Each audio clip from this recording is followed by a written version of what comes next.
하나님 아버지의 말씀 같이 읽고 말씀을 나눕니다. 말씀은 세 군데 제가 함께 찾아서 읽도록 하죠. 골로새서 4장 14절, 디모데후서 4장 11절, 빌레몬서 1장 24절입니다. 조금 건너가시기 불편하시겠지만 세 군데를 제가 한 절 읽어드리도록 하겠습니다. 먼저 골로새서 4장 14절 제가 읽겠습니다. 여러분 봉독해 드릴 테니까 듣기만 하셔도 됩니다. 사랑을 받는 의사 누가와 또 데마가 너희에게 문안하느니라. 이제 두 번째는 디모데후서로 가지 않고 빌레몬서 24장 1장 24절을 제가 읽어드립니다. 빌레몬서 1장 24절입니다. 빌레몬서는 히브리서 앞에 있습니다. 제가 읽습니다. 24절. 또한 나의 동역자 마가, 아리스다고, 데마, 누가가 문안하느니라. 이제 마지막 디모데후서 4장 10절 11절 두 절을 제가 읽습니다. 디모데후서 4장 10절 11절.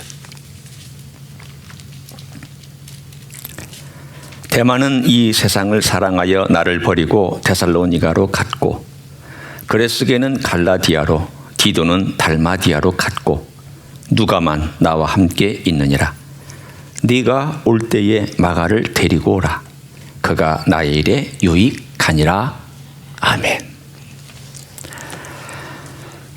여러분, 얼마 전에 한 10년이 훨씬 넘은 것 같아요. 그 한국에서 제가 목회할 때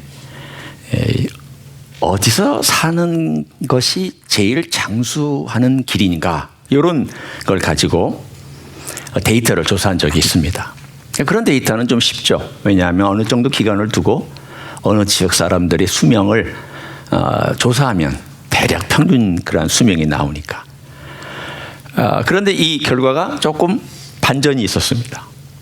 자, 제가 여러분에게 한 4개 정도의 사지선다형 내지 오지선다형을 불러드릴 테니까 한번 골라보세요. 어느 지역 사람이 제일 오래 살 건가?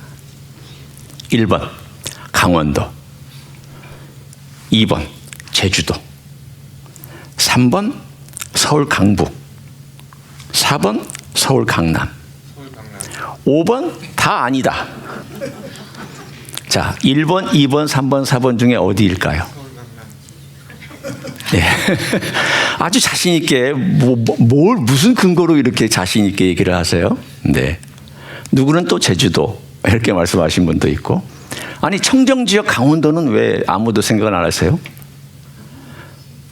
강원도일 수도 있잖아요. 병원이 별로 없고 멀어서. 굉장히 중요한 말씀을 하셨습니다. 여러분, 어디가 제일 평균 수명이 높은 줄 아세요? 서울 강남, 그 다음 서울 강북. 평균 수명이 제일 낮은 데가 강원도. 조금 반전이 있죠. 공기 좋다고 오래 사는 게 아니에요. 그래서 그 조사한 걸 가지고 뭐라고 결론을 내렸느냐 하면, 사람들이 오래 사는데 제일 중요한 것은 병원, 문화시설, 같이 어울릴 수 있는, 교제할 수 있는, 예를 들면 학교 근처라든가, 혹은 내가 뭔가 운동도 하고 사람과 만날 수 있고 취미생활도 할 수 있고 교제할 수 있고 말할 수 있는 그런 게 있는 그곳. 그게 강남에 제일 많이 발달되어 있습니다. 한국의 5대 병원 제가 얘기해 드릴까요? 서울대병원, 세브란스 병원, 그 다음에 아산현대 세 번째, 그 다음에 삼성병원, 5번째 카톨릭병원. 5개예요. 이 5개 중에 강북에 있는 것은 서울대병원하고 세브란스 병원밖에 없습니다. 저는 세브란스 병원을 다녔기 때문에 익숙하지만, 그리고 강남에 가톨릭병원, 현대, 아산현대, 그리고 삼성, 거기에다가 서울대병원 분당까지 있습니다. 4개가 다 강남에 있습니다. 여러분, 나이 들어서 병원을 멀리해야 된다고 말하시는 분도 있는데 의사도 멀리해야 되지만 천만의 말씀이에요. 의사가 가까이 있어야 되고요. 병원이 가까이 있어야 돼요. 나이가 드실수록 그렇습니다. 그러니까 여기 한인타운의 좋은 점은 뭘까요? 여러분이 그냥 몇 번 이렇게 뒹굴뒹굴 하면 병원까지 가실 수 있죠. 너무 가깝게 다 있잖아요. 거기에 좋은 의사가 있는 병원이 중요합니다. 제가 미국에 온 지 한 1년이 채 되기도 전에 갑자기 전화를 받았습니다. 근데 모르는 전화예요. 그렇지만 혹시 몰라서 전화를 받았어요. 깜짝 놀랐습니다. 한국의 세브란스 병원에서 저의 주치의였던 의사 선생님이 전화를 한 거예요. 전화를 받더니 LA 전화번호예요. 그래서 제가 깜짝 놀라가지고 전화번호를 이제 얘기하면서 제 전재윤입니다. 그러시더라고요. 제 의사 선생님이 전재윤 박사였거든요. 그래서 깜짝 놀라고 전화번호를 다시 봤는데 LA예요? 어떻게 전화하셨습니까? 제 번호는 어떻게 아시고? 다 아는 방법이 있죠. 그러면서 제 친구 한승수 박사님이라고 동양선교교회 그리고 LA에 내과 하시는 분이 계세요. 근데 그분이 알려줬다고. 그리고 가만히 생각해 보니까 제가 여기 미국에 와서 처음 얼마 안 됐을 때에 제가 이제 몸에 늘 유지를 해야 되니까 그분을 찾아갔던 적이 있습니다.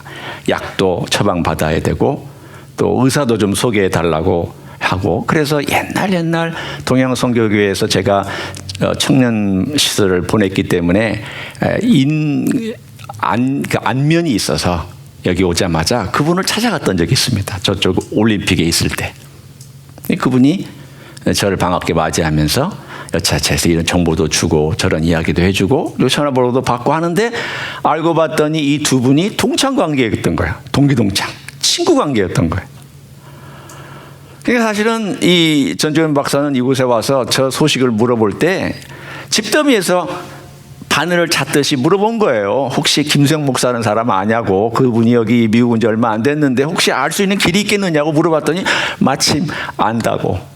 그래가지고 전화번호를 찾아서 저에게 전화를 하면서 이렇게 얘기를 합니다. 목사님, 건강하십니까? 잘 계십니까? 약은 잘 드십니까? 아무 문제 없습니까? 제가 얼마나 감사했는지 모릅니다.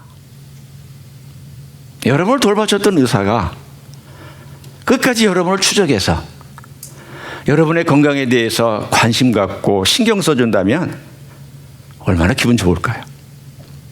의사의 덕목 중에 제일 중요한 것 중에 하나가 실력이지만 사실은 인간에 대한 관심, 사람을 돌보려는 마음, 이거 중요하잖아요. 바로 오늘 제가 그 얘기를 하려고 합니다. 누가는 바로 그런 의사였기 때문에 오늘 저는 누가의 생애를 살펴보면서 이분이 어떤 분일까? 어떤 삶을 살았을까? 그리고 우리가 말한 이 사람이 정말 그 과거에 살았던 사람 중에 왜 사도 바울은 이 사람을 이렇게 칭찬했을까? 저는 거기서 도전을 좀 받고자 합니다. 그 시대의 의사는 지금처럼 존경받는 사람들이었습니다. 안정된 직장을 가지는 사람들이었고요. 긴 훈련을 거쳐야 했습니다. 여러분, 이 주변에 의사가 된 분들을 보십시오. 공부 많이 했습니다. 굉장히 긴 기간, 어려운 과정들을 밟았습니다. 저는 개인적으로 만약에 친구나 제 아들이 그 의사가 된다 그러면 하지 마라. 너무 힘들다. 너 고생하고 너무 어렵지 않느냐. 그렇게 말리고 싶은 그런 사람입니다. 그 시대에도 그랬습니다. 아마 여러분 이렇게 생각하실 거예요. 아니 그때 의학이 발달하지도 않았는데 무슨 그렇게 힘든 공부를 했습니까? 여러분 생각보다 그 시대에도 수술했고요. 그 시대의 의사는 지금의 약사가 공부해야 되는 약초와 약에 대한 모든 것들을 다 외워야만 했습니다. 그러니까 어떤 면으로는 최고의 학문을 공부했던 사람들입니다. 사람의 기질도 알아야 했고요. 그 사람이 가지고 있는 특징도 공부해야 했고, 뿐만 아니라 체질도 공부해야 했고, 약에 대한 것도, 약초에 대한 것도 공부해야 했고, 외과적인 수술도 할 줄 알아야 됐고, 이런 모든 것들을 다 공부하고 나서 그 일련의 과정을 마치고 졸업한 사람에 한해서 의사로서 로마 시대에 일할 수 있도록 자격증을 주었습니다. 그러면 여러분 같으면 이 정도 투자를 하고 공부를 했으면 어떤 생각이 들까요? 나의 자격증을 가졌으니까 빌린 돈도 갚아야 되고, 의료 공부하는 데 보니까 어마어마한 돈이 들더라고요. 빌린 돈도 갚아야 되고, 론 했던 거 다 갚아야 되잖아요. 그래 돈 좀 벌고 이제 안정된 생활을 하고 가정도 유지하고 그래야 되니까 내가 어느 장소, 사람 많이 다니는 곳, 좋은 곳, 길목 좋은 곳에 병원을 오픈해서 내 모든 안정된 삶을 살아야 되겠다. 이게 당연한 결론이잖아요. 일반적으로 그렇게 원하잖아요. 그 당시에도 그랬습니다. 그런데 그가 도시에서 그렇게 의료 사업을 하려고 정착한 지 얼마 되지 않아서 바울이 그 도시를 방문했습니다. 2차 전도 여행입니다. 그런데 전도 여행 때 바울을 만나고서는 그 마음속에 있는 바울이 뜨거운 열정과 복음을 향한 열정과 그 마음 가운데 두었던 이 세상보다 또 다른 것들을 보여주는 그 놀라운 이야기와 기적 때문에 거기에 자기 자신도 모르게 헌신해버리고 말았습니다. 참 사람 잘 만나야 돼요. 친구 잘 만나야 됩니다. 바울 같은 사람 만나면은 이상한 길로 갑니다. 그래가지고 그 이상한 길이 어느 길이 되었는가 하면 2차 전도 여행의 동행자가 되어버리고 말았습니다. 그 좋은 의사로 직업을 다 놔두고, 저는 가만히 생각해 보니까 그런 생각이 들더라고요. 부모님이 얼마나 말렸을까? 친구들이 얼마나 말렸을까? 옛날에 저희 앞세대 혹은 저희 세대까지도 포함이 되는데 신학 공부한다고 그러면요 말리는 부모님들 많았습니다. 선교사 된다고 그러면 말리는 부모님들 무지 많았습니다. 너 공부한 건 너무 아깝지 않냐? 너 공부한 거 가지고 너 좋은 일 할 수 있는데, 너 평신도로 살면서 훌륭한 일 할 수 있는데 왜 또 신학을 공부하려고 하느냐, 이렇게 얘기하는 사람 참 많았습니다. 아마도 누가 주변에 있는 사람들과 친구들과 부모님이 그런 얘기를 했을 것입니다. 그런데 누가는 아랑곳하지 아니하고 바울을 따라 전도여행을 떠났습니다. 몇 년이 될지도 모르고 떠났습니다. 그런데 하나님의 놀라운 섭리가 있었습니다. 바울은 불치병이 하나 있었습니다. 바울의 불치병은 뭔지는 성경에 자세히 나오지 않습니다. 하지만 그 불치병에 관하여서 상당히 많은 학자들이 이런 것일 것이다, 저런 것일 것이다 말을 하지만 간질의 무게를 많이 두고 있습니다. 여러분 간질 아시죠? 갑자기 발작을 일으켜서 푹 쓰러지는, 그게 간질입니다. 제가 왜 그것을 잘 아냐면 저보다는 나이가 몇 살 어리지만 친구처럼 친하게 지냈던 형제가 하나 있었습니다. 달라스에서 공부할 때 그 형제가 간질이 있었습니다. 그런데 이 약을 얼마나 많이 먹냐면 정말 이 과장이 아니에요. 이 한 주먹이나 되는 약을 매일 먹었습니다. 간질을 억제하려고. 그래서 제법 잘 관리를 하고 살지만 간혹 간질이 났습니다. 나 참 사람 힘들게 하는 병입니다. 어느 날 도서관에서 같이 이렇게 공부를 하고 한 저녁쯤 돼서 이제 저녁을 먹으려고 기숙사에 같이 살았으니까 나오다가 갑자기 이상해지는 거예요. 이 친구가 자기 얘기를 했거든요. 자기의 그 부족한 얘기를 했어요. 나 저런 간질이 있다고. 그런데 간질이 나면 이러이러하다고. 그러니까 혹시 내가 간질을 일으키건 혹시 그런 일이 있으면 날 좀 붙잡아 달라고. 그리고 혹시 내가 혀를 깨물거든 소수건을 가지고 입에다 좀 넣어 달라고. 뭐 그런 얘기까지 다 했어요. 그렇지만 그런 일이 일어나지 않다가 도서관에서 나오는 순간 보니까 눈이 좀 이상해지고 몸이 굳어가고 있어서 저도 모르게 손을 뻗고 땅바닥에 쓰러지는 것을 겨우겨우, 아마 그냥 놔뒀으면 땅바닥에 그냥 푹 하고 쓰러졌을 텐데 겨우겨우 해가지고 바닥에 눕혔어요. 왜냐하면 이 몸이 경직된 상태 속에서 어떻게 할 수가 없었어요. 그리고 이렇게 봤더니 이 안에서 이제 막 이를 악물고 발작이 일어난 거예요. 그런데 다행히 혀는 안에 있었고, 그래서 그걸 지켜볼 수밖에 없었습니다. 괴로운 일이죠. 앰뷸런스를 불러야 되나 그랬더니 그 친구가 하는 말이 있었어요. 이건 앰뷸런스를 불러도 별로 소용이 없으니까 안전하다면 나를 그 자리에 놔두라고. 그리고 나서 지나고 한 1분 정도 지나면 이 발작이 끝날 거고, 발작이 끝나고 한 10여 분, 20분 지나면 내가 일어날 약간의 기력이 생길 거고, 그러면 나를 기숙사 방에 데려다 주면 내가 눕고, 그리고 한 2, 3일 동안 누워 있으면 회복될 거라고. 엄청나게 힘든 일을 그 친구가 겪는 걸 봤습니다.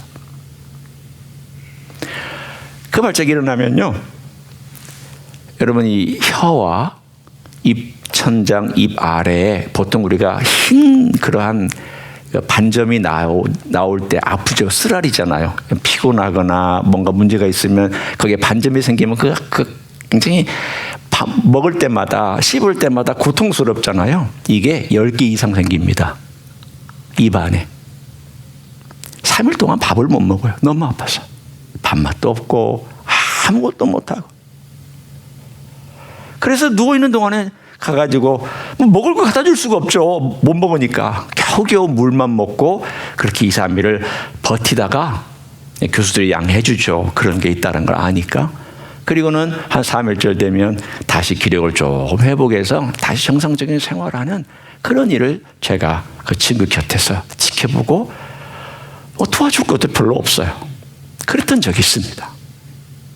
지금은 태국의 선교사로서 나가서 잘 사역하고 있는데 참 하나님의 섭리가 놀라워요.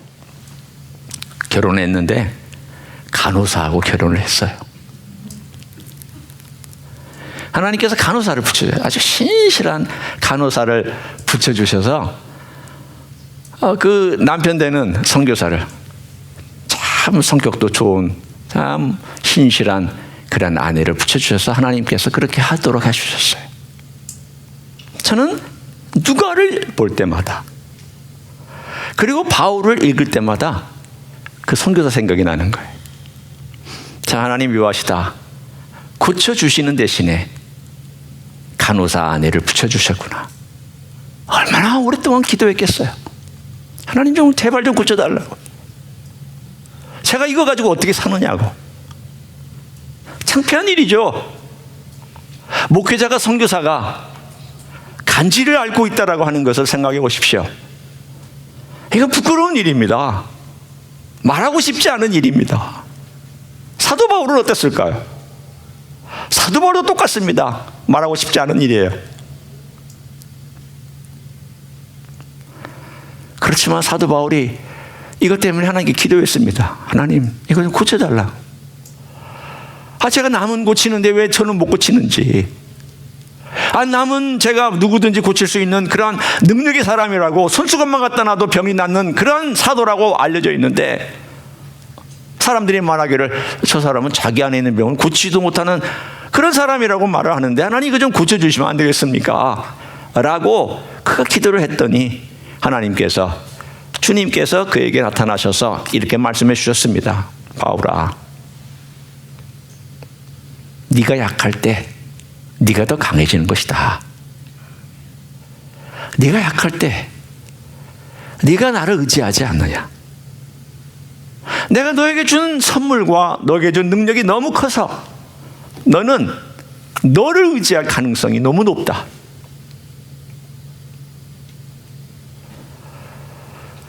여러분, 우리 자신이 갖고 있는 가장 위험한 일이 뭐냐면 주님으로부터 멀어지는 거예요.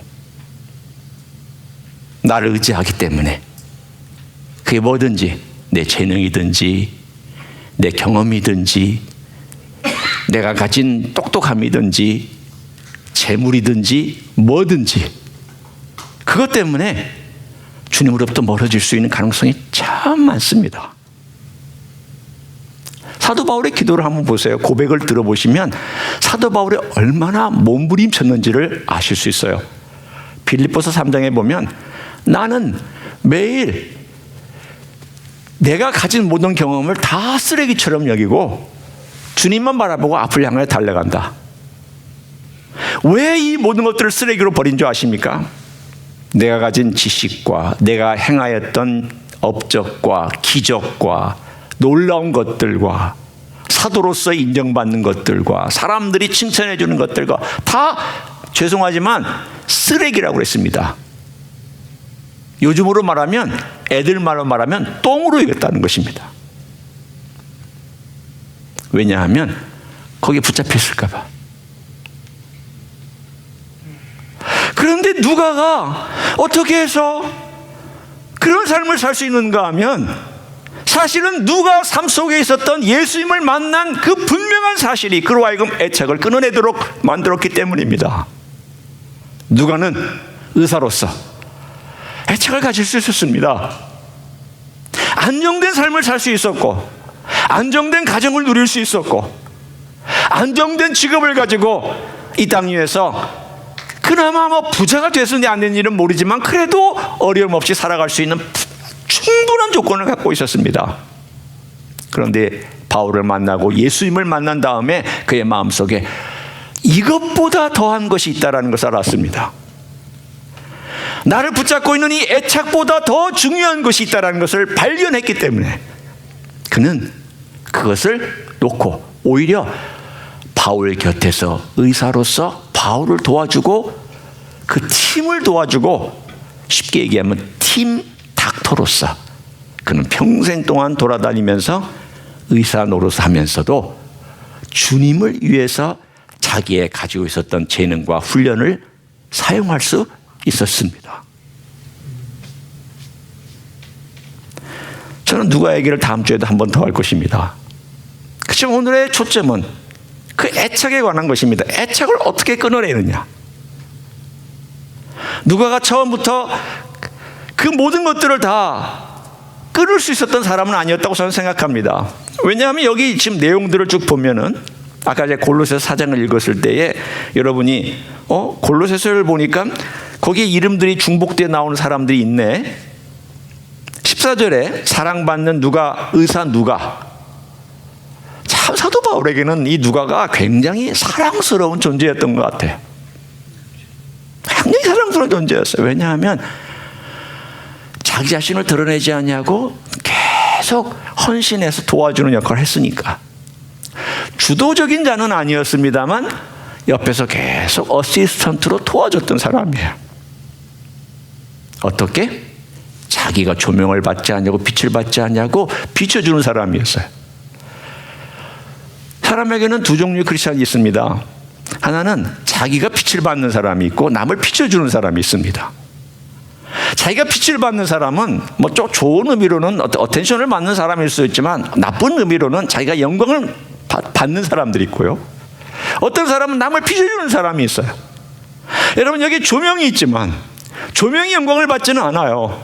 이 조명들은 저를 비춰주고 저를 나타내려고 하는 것이지 이 조명 자체가 영광을 누리지는 않고 있습니다. 누가라는 뜻은 빛나는 이란 뜻이에요. 그는 남을 비춰주는 사람이었습니다. 어떻게 해서 그의 생애가 사랑받는 사람으로서 남을 비춰줄 수 있었느냐. 자, 또 한번 봅니다. 계속해서 여러분 의문을 갖고 한번 보시기를 바랍니다. 아까 빌레몬서에서 제가 읽었습니다. 뭐라고 읽었는지 다시 한번 들어보십시오. 빌레몬서 24절에 또한 나의 동역자 마가가 동역자로 나오고요. 아리스다고가 나오고 데마가 나옵니다. 그리고 누가가뿐만 아니라 누가가 또 나오고 데마도 나와요. 자, 그런데 우리가 읽었던 디모데후서 4장 10절과 11절 한번 보십시오. 데마에게 어떤 일이 일어났는지 한번 보십시오. 4장 10절 디모데후서입니다. 데마는 뭘 사랑하여? 이 세상을 사랑하여. 우리가 읽었던 골로새서와 빌레몬서에까지만 하더라도 대만은 하나님의 신실한 종으로 섬겼습니다. 누구와 마찬가지로? 누가와 마찬가지로 똑같은 열심을 가지고 섬겼습니다. 그런데 대만은 디모데후서를 쓸 그 몇 년 후에는 세상을 사랑하여 바울 곁을 떠났습니다. 그리고 누가만 남았습니까? 누가만 남았죠. 누가 남았는가 하면 누가만 남았습니다. 어떻게 이런 일이 벌어졌을까요? 한 가지입니다. 대만은 세상을 끊어내지 못했습니다. 누가는 세상을 끊어내고 살았습니다. 그러면 끊어내는 작업이 계속 있어야 됩니다. 이건 우리 끊임없는 주님 따라가는 사람들의 길입니다. 이거 끊어내지 못하면 대마처럼 됩니다. 제가 한 이야기를 오늘 하면서 오늘 결론을 맺고 싶습니다. 아브라함에게 100세 아들이 생겼습니다. 아시는 이야기죠? 할아버지의 할아버지가 된 증조 할아버지쯤 되는 나이에 아들이 생겼으니 얼마나 이뻤을까요? 저도 좀 상상을 하기 위해서 나에게 손주가 생긴다면 어떨까 상상을 좀 해봤어요. 결혼한 딸이 자식을 가질 생각을 안 하니까 아직도 손주는 가능성이 아직은 가까이 있지 않고, 이 둘째 아들은 뭐 결혼할 생각도 없고 하니까 언제 나에게 이런 손자나 손녀가 생길까 하는 건 상상밖에는 안 됩니다. 여전히 우리는 강아지를 끼고 삽니다. 강아지만 이뻐하고 살아요. 마치 손자처럼 그렇게 살아요. 그러면서 이런 생각을 했어요. 내가 만약 손자가 생기고 손녀가 생기면 다 해줄 거야. 엄마 아빠가 이거 하라, 이거 먹지 말라, 먹어라 이런 건 엄마 아빠가 다 악역은 할 테니까 나는 좋은 것만 할 거야. 달라는 거 다 주고 가자는 거 다 가고 모든 선물 세례 다 하고, 나는 어차피 엄마 아빠가 못하게 할 거니까 나는 사탕 달라고 그러면 사탕 다 줄 거야. 나 그래서 인기 좋은 할아버지가 되고 싶어. 이런 마음이 저에게 들었어요. 여러분 어떤지 모르겠어요. 아브라함의 마음이 어땠을까요? 이삭이 커가는데 그 우물쭈물하는 이 자식을 볼 때마다 기적 덩어리를 보잖아요. 기적이잖아요. 100세에 증손자를 볼 나이에 아들을 봤으니 이 아들이 얼마나 이쁘고, 우리가 흔히 얘기하듯 눈에 넣어도 안 아프고 그냥 가슴에 안고만 싶고, 자라는 걸 보면은 다 해주고 싶고, 내 전 재산을 줘도 안 아깝고 내 전 생명을 줘도 안 아까운 아들이잖아요. 이 아들이 커갈 때 마음속에 아들이 애착이 되었습니다. 그때 하나님께서 나타나셔서 아브라함에게 묻습니다. 아브라함아, 네 아들 갖다 바쳐라. 나에게 바쳐라. 왜 바쳐라고 했느냐? 아브라함의 마음속에 아들이 애착덩어리로 있기 때문입니다. 하나님의 자리를 차지하려고 하고 있기 때문입니다. 그래서 하나님은 시험하신 겁니다. 네가 나를 더 사랑하느냐, 네 아들을 더 사랑하느냐, 둘 중 하나 선택해라. 이것은 하나님께서 아브라함을 내팽개치게 하시게 하신 것이 아니라 아브라함도 도와주고 이삭도 도와주고 다 잘되게 하기 위해서 주신 시험입니다. 생각해 보십시오. 아브라함이 이 애착을 그대로 갖고 있으면 아브라함은 하나님 잃어버립니다. 하나님을 잃어버리면 아들도 잃어버립니다. 아들을 잃어버리면 모든 걸 다 잃어버리는 것입니다. 하나님은 하나님도 하나님 되시고 아들은 아름답게 키우고 아브라함은 아브라함으로 남아있게 하기 위해서 시험하셨습니다. 아브라함이 이 얘기를 들었을 때 얼마나 괴로웠을까 생각해 보십시오. 얼마나 갈등이 많았을까. 어떻게 사랑하는 아들을 달라고 그러시냐. 이게 말이 되느냐. 내 생명을 달라고 그러면 난 드린다. 지금이라도 당장에 나 자신을 드리는 건 아무 문제가 없는데 어떻게 아들을 달라고 그러냐. 하나님의 약속은 어떻게 되고. 이 아들을 내 손으로 어떻게 제사로 드리냐? 이게 말이 되느냐? 왜 이런 인간적인 생각이 없었겠어요? 그런데 하나님께서 그 애착의 문제를 도전하신 겁니다. 아브라함이 자기 마음에 고민하고 갈등하다가 아침에 일찍 일어나서 아들을 데리고 모리아 산으로 갑니다. 바치려고. 여러분, 하나님 아버지 앞에 하나님보다 더 사랑하고 하나님과 내가 더 사랑한다고 말은 안 하지만 내 마음으로 애착하고 있는 것이 있다면 하나님 그 테스트 하십니다. 너 뭐 때문에 애착하고 있느냐? 사람마다 다 달라요. 저는 아브라함이 돈 때문에 애착을 가진 것 같지는 않아요. 언제 그 문제를 해결했냐면 창세기 15장에서 그 문제 해결했습니다. 소돔과 고모라 왕이, 소돔 왕이 돈 준다고 했을 때 거절했고, 그가 두려워했어요. 복수받을 걸, 저 북방에 복수받을 걸 두려워했을 때 하나님께서 걱정하지 마라. 내가 너의 헤어 방패다. 걱정하지 마라. 그때 그는 이 돈 문제 해결했어요. 돈 문제는 더 이상 그에게 애착이 되지 않았어요. 다른 모든 것들도 애착이 되지 않았어요. 딱 하나, 아들이었어요. 여러분에게 이삭 같은 아들이 애착하고 있는 것들이 뭔지를 한번 생각해 보세요. 누가는 자기 명예였을 거예요. 의사로서 안정된 생활이었을 거예요.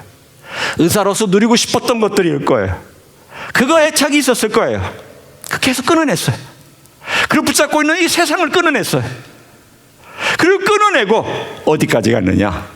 그는 끝까지 바울 곁에서 지켜주었고 복음을 위해서 헌신했고, 그리고는 그 이름이 아름답게 빛나는 이름이 되었던 것입니다.